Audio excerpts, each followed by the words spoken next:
I talk a lot about my tech, my everyday carry, and everything in between. But what really powers my day is not just the gear that I use, but also the apps that help me stay focused, organized, and well, sometimes entertained. Hey everyone, it's Roland here. Hope you're having an amazing day. Today, we're gonna be doing a bit of a roundup of some of the apps that I've been using on my iPhone. Now, some of these are productivity focused, while others are meant to just kill the time. But all of them have earned a spot on my home screen. First up is the Not Boring Weather app. It's actually a recommendation that I got from the Studio YouTube channel, and it's a really cool app. As the name suggests, it's a weather app with a really minimal design and a clever combination of 3D art, animation, and sound that brings the entire app to life. In the main view, you see today's forecast where it's currently raining right now.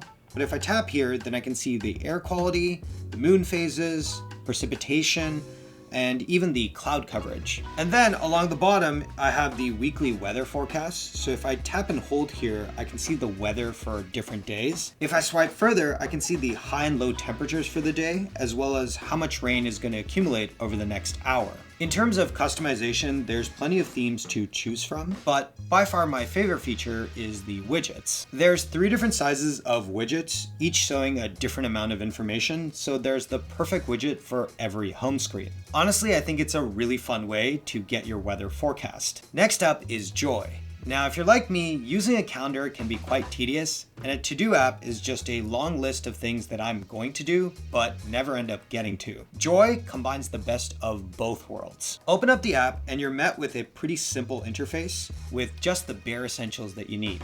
Nothing more, nothing less. The Today view is pretty straightforward with a list of all of the events I have for the day, as well as some tasks that I might need to complete. And then to add an event, it's simply a tap of a button and I can add it in right away. One of my favorite features is the daily summary that gives me a snapshot of the day and puts it in a really easy to consume summary. And there's also a widget available so you can get your summary right from your home screen. I've actually been using this for a few weeks now and have found it really useful in my morning routine to see what I have scheduled for the day. Plus, the task tracker makes it really simple to mark things off as I complete them. Next up, we have Flow that helps you time box your tasks and helps to keep you focused. At its core, Flow is built around the idea of working in focused segments with breaks in between. Instead of grinding out a bunch of hours and hoping for the best, Flow breaks things down into manageable chunks. And that small shift of taking those breaks in between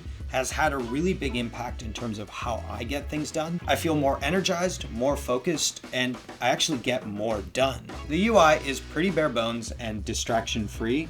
So all you have to do is select your flow duration, maybe make some changes to your break duration, and then simply hit start. Once one of your focus segments is finished, it'll actually prompt you to take a break before starting the next one. There's also a lock screen widget, so you can see how much time is left without ever having to open your phone. And Flow is available across all devices, so whether it's an iPhone, an iPad, MacBook, or even an Apple Watch, you can just jump right in and keep going. Flow even connects to Apple Health to log your focus minutes, which is a really nice bonus to track your productivity alongside things like fitness and screen time. Overall, it's been a solid part of my routine, helping me stay focused with what I'm working on, while still reminding me that it's okay to sometimes take a break. This next one is for all my commuters out there. And I can't tell you how many times this app has come clutch to the point where it's more accurate than the transit system's own app. Of course, I'm talking about the Transit app that centralizes your transit information for a much smoother commute. The UI is super clean.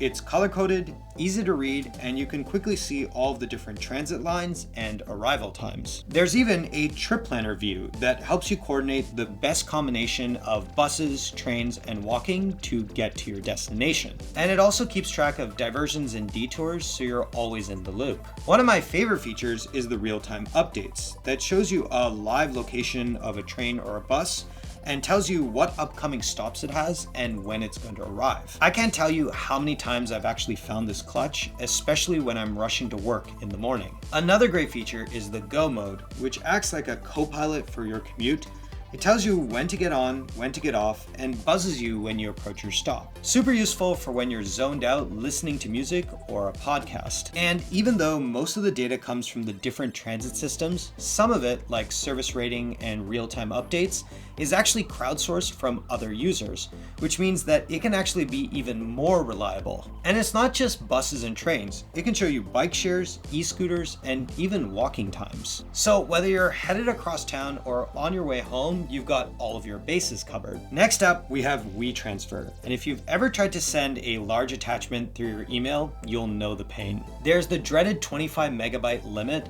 And even if you use something like Google Drive, you have to create a folder, upload the file, make sure the permissions are correct, and then send a link. The interface is super clean. You simply just upload a file,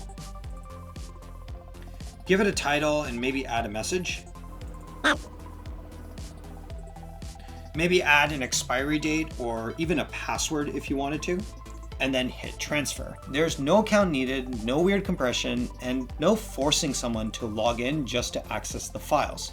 It's just a dead simple way to move files around. Plus, everything is encrypted in transit, and you can even keep track of when things were downloaded, which is a really nice bonus. At the end of the day, that's kind of what you want from your file transfer app. A simple and clean way to send files from point A to point B. Okay, this next one is for anyone interested in photography, particularly those that like the vintage camera look.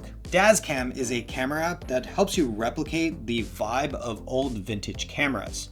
Think grain, light leaks, and color shift. All the goodness of analog without having to buy any film. The design of the app is super simple and easy to navigate.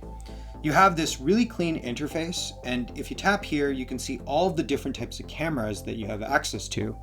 In particular, my favorite are the 16mm, the GRD, and even this FQS that kind of reminds me of those disposable cameras I used to use. It's always fun to try out the different cameras and see how the shot is going to turn out. And quite frankly, it's a great way to add character to your photos. Okay, so for this next one, I was actually trying to get in touch with a friend of mine that had moved overseas, and constantly having to Google around what was the correct time zone and what time to call him was starting to be a bit of a nightmare.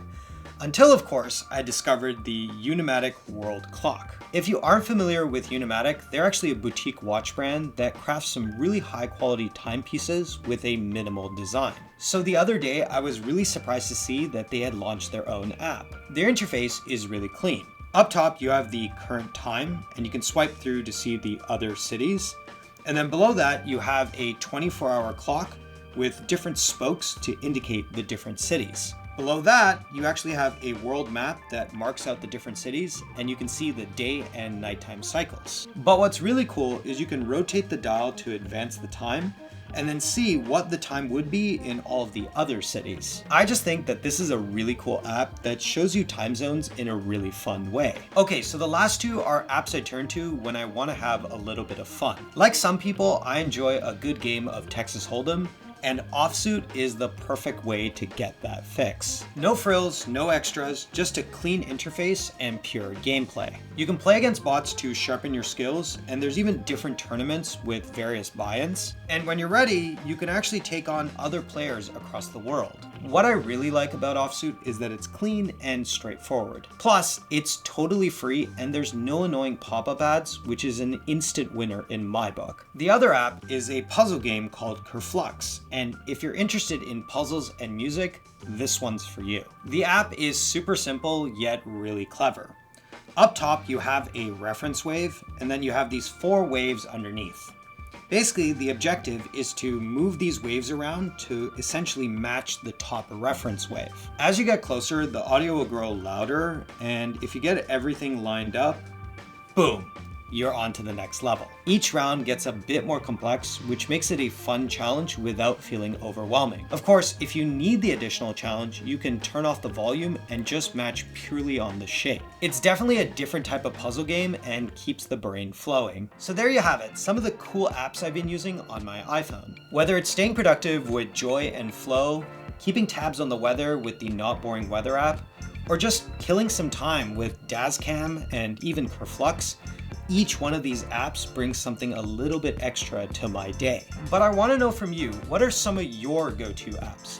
Leave them down in the comments and I'll be sure to include some of them in the next roundup. If you found this video useful, be sure to give it a like and subscribe for more content like this. As always, thanks for watching and we'll catch you in the next one.